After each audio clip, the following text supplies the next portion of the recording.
Types of പോളിമേഴ്സിനെ കുറിച്ച് കൂടി നമുക്കൊന്ന് നോക്കാം. ക്ലാസിഫിക്കേഷൻ ഓഫ് മെറ്റീരിയൽസിൻ്റെ ആദ്യത്തെ ടോക്കിൽ നമ്മളിതിനെപ്പറ്റി പറഞ്ഞിരുന്നു. ഇന്നത്തെ ക്ലാസ്സിൽ നമുക്കതൊന്ന് ജസ്റ്റ് ഒന്ന് ബ്രീഫ് ചെയ്യാം.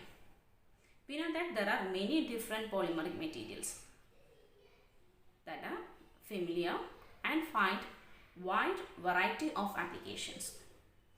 And according to their use, these polymers are classified into plastics and elastomers, fibers, coatings and adhesives, foams and films.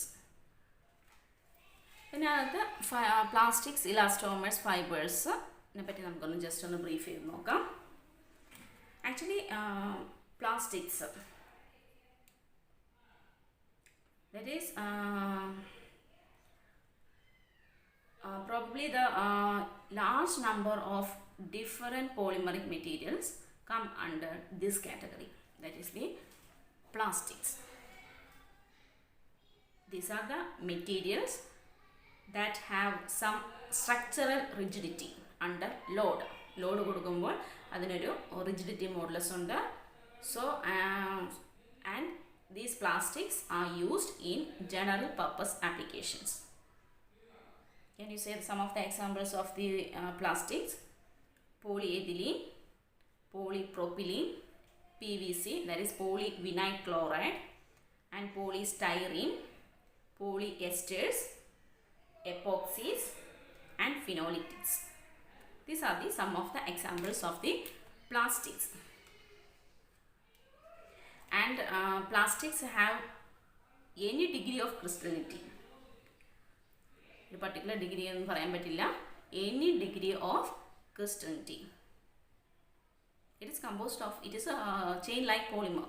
Polymer has the molecules of different molecular weight. Obviously it has any degree of crystallinity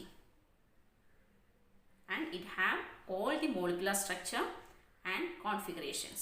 It may be linear, branched and isotactic. And thermosetting plastics and thermoplastic, these are the two different categories, that is thermosetting and thermoplastic. Thermo എന്ന് പറയുമ്പോൾ തന്നെ അറിയാം, they are temperature dependent. In the case of the thermoplastic, heat കൊടുക്കുമ്പോൾ അത് soften ആകും, അതേപോലെ തന്നെ അത് കൂൾ ചെയ്യുമ്പോൾ അത് ഹാർഡൻ ചെയ്യും. നേരെ ഓപ്പോസിറ്റ് ആയിരിക്കും തെർമോസെറ്റിംഗ് പ്ലാസ്റ്റിക്സിൽ. തെർമോസെറ്റിംഗ് പ്ലാസ്റ്റിക് എന്ന് പറഞ്ഞത് it is the network of polymers. Heat ചെയ്ത് കഴിഞ്ഞാൽ അത് ഹാർഡൻ ആകും. സോ അതൊരു പെർമനൻ്റ് ആയിട്ടാണ് അത് ഹാർഡാവുന്നത്. അത് നമുക്ക് അതിനെ പഴയ രീതിയിലേക്ക് തിരിച്ചു കൊണ്ടുവരാൻ സാധിക്കില്ല.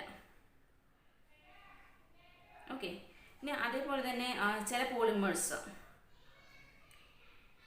ലീനിയർ ബ്രാഞ്ച്ഡ് പോളിമേഴ്സ്, അത് ഓരോ പർട്ടിക്കുലർ ആപ്ലിക്കേഷന് വേണ്ടി നമ്മൾ യൂസ് ചെയ്യുന്നുണ്ട്. പക്ഷേ ആ പോളിമേഴ്സ് യൂസ് ചെയ്യുന്നത് അതിൻ്റെ ഗ്ലാസ് ട്രാൻസിഷൻ ടെമ്പറേച്ചറിന് ബിലോ ഉള്ള ടെമ്പറേച്ചറിൽ മാത്രമേ, അതായത് ഗ്ലാസ് ട്രാൻസിഷൻ ടെമ്പറേച്ചർ എന്ന് പറഞ്ഞാൽ അതിൻ്റെ ഒരു ബോർഡർ ടെമ്പറേച്ചറാണ്. അപ്പോൾ അതിന് താഴെ മാത്രമേ നമുക്ക് ഉപയോഗിക്കാൻ പാടുള്ളൂ. Suppose in the case of the amorphous ആയിട്ടുള്ള മെറ്റീരിയൽ ആണെങ്കിൽ.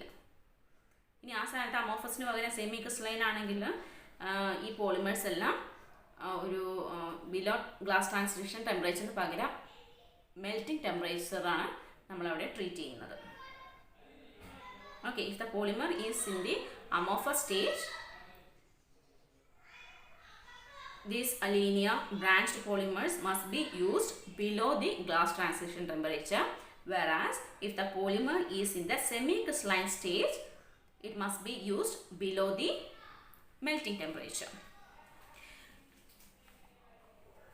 നമ്മളൊരു സ്ട്രെസ് സ്ട്രെയിൻ ഗ്രാഫ് ഒന്ന് വരച്ച് നോക്കാം. നമ്മളിത് ആദ്യത്തെ ക്ലാസ് മുതൽ നോക്കുന്നതാണ് സ്ട്രെസ് സ്ട്രെയിൻ ഗ്രാഫ്. ചില പോളിമേഴ്സിൻ്റെ ഗ്രാഫ് ഇങ്ങനെ നേരെ ലീനിയർ ആയിരിക്കും, അതിനെ നമുക്ക് നേരെ മാർക്ക് ചെയ്യാം. മറ്റു ചില പോളിമേഴ്സ് ബി, ഈ ഒരു ഗ്രാഫിൻ്റെ പാറ്റേൺ ആണ് നമ്മൾ കഴിഞ്ഞ ക്ലാസ്സിൽ പഠിച്ചത്. ഈ ഒരു പോർഷൻ ഇലാസ്റ്റിക്, ബാക്കിയുള്ള portion plastic behaviour. Okay, Hooke's law obey ചെയ്യുന്ന പോർഷൻ ഇതായിരിക്കും. പിന്നെ ഉള്ളത് പ്ലാസ്റ്റിക് ഡിഫോർമേഷൻ. ചില ടൈപ്പ് മെറ്റീരിയൽസ് കാണിക്കുന്നത് സി, കർവ് എ ഉണ്ട്, കർവ് ബി ഉണ്ട്, കർവ് സി ഉണ്ട്. കർവ് എ എന്ന് പറഞ്ഞത് എന്താണ്? it shows rigid and brittle nature of the polymers. In the case of the B, here the polymers or here the plastics are or materials are flexible.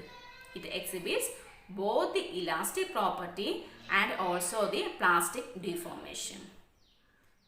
And in the case of the C, it is highly elastic polymers. ഇനി elastomers എന്താണെന്ന് നോക്കാം. Elastomers are nothing but they are the rubbers. Their properties depends on the degree of vulcanization or on the any reinforcement materials are used. അതായത് degree of വൾക്കനൈസേഷനും അതേപോലെ തന്നെ reinforcement, ഈ രണ്ട് പ്രോപ്പർട്ടീനെ depend ചെയ്തിട്ടായിരിക്കും ഇലാസ്റ്റോമേഴ്സിൻ്റെ property decide ചെയ്യുന്നത്. ഈ vulcanisation എന്ന് പറഞ്ഞാൽ എന്താണ്? Vulcanisation it is A process in which rubber is heated with sulfur, accelerated and activated at higher temperature, that is about 140 degree Celsius to 160 degree Celsius നമ്മൾ heat ചെയ്യുവാണ്. ആ ഒരു റബ്ബറിനെ heat ചെയ്യുന്നു.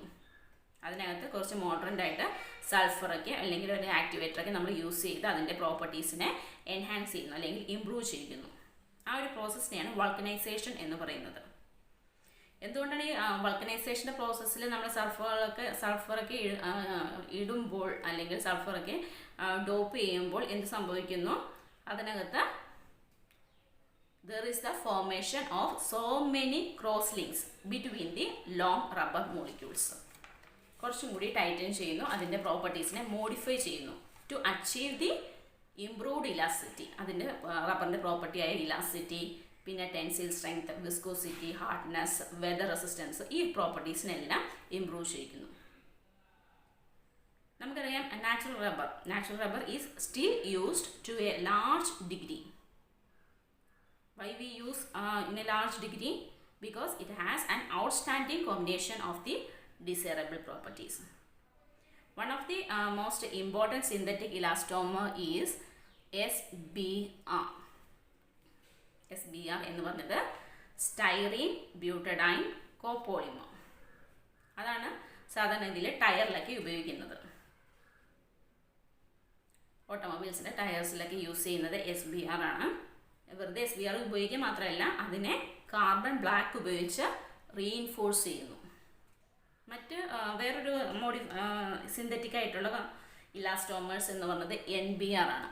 അതൊരു നാച്ചുറൽ പോളിമേഴ്സിനെ നമ്മൾ ബ്യൂട്ടഡൈൻ വെച്ച് മോഡിഫൈ ചെയ്യുന്നു. അത് ഹൈലി UV റെസിസ്റ്റൻ്റ് ആണ്.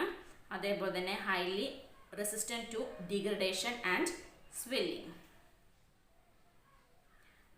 മറ്റൊരു പോളിമേഴ്സാണ് ഫൈബേഴ്സ്. ഫൈബർ എന്ന് പറയുമ്പോൾ തന്നെ അറിയാം, ലെങ്ത് നല്ലവണ്ണം ഉണ്ടാകും, ഡയമീറ്റർ കുറവായിരിക്കും, ഏതാണ്ട് മുടിനാര് പോലെ. They are capable of being drawn into a long filament having at least 100:1 ratio. That is 100 എന്ന് പറയുന്നത് ലെങ്ത്തും 1 എന്ന് പറയുന്നത് diameter. Length to diameter ratio that is 100:1. കൂടുതലും ഇത് ഉപയോഗിക്കുന്നത് ടെക്സ്റ്റൈൽ ഇൻഡസ്ട്രിയിലാണ്.